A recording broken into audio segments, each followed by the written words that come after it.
Parte il ritiro di San Zeno di Montagna, sei contenta di ricominciare?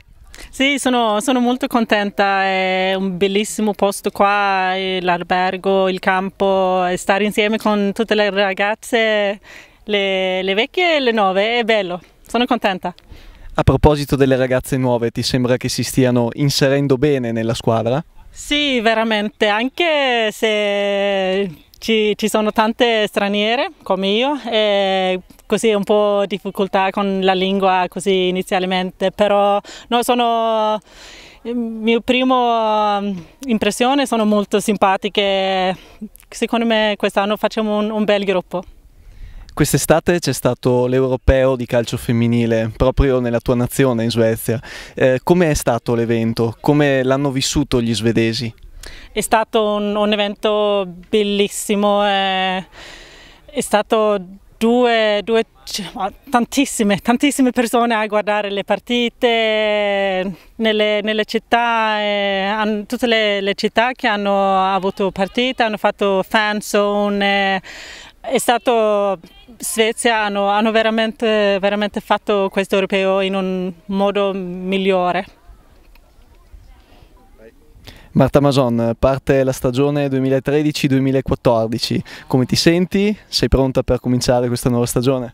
Sì, sono pronta, sono contenta di iniziare questa nuova stagione e speriamo di avere più spazio rispetto all'anno scorso e poter essere d'aiuto alla squadra. A proposito di spazio, ti aspetti qualche cosa in particolare? Quali sono i tuoi obiettivi per questa stagione?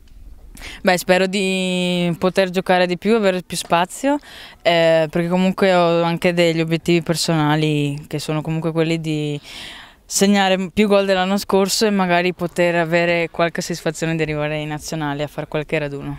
Sei contenta di essere rimasta qui a Verona? Sì, sono molto contenta e spero di far bene. Mister, stagione 2013-2014 e calcio femminile che rimane come una grande rappresentanza dello sport veronese.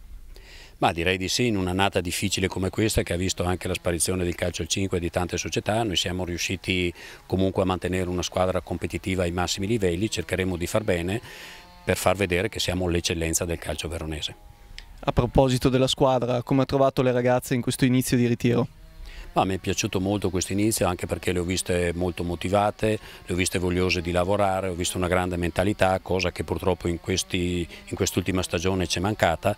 Direi che sono veramente felice. Il Verona è la prima squadra a cercare di diventare internazionale da un punto di vista di individualità, come la vede come cosa?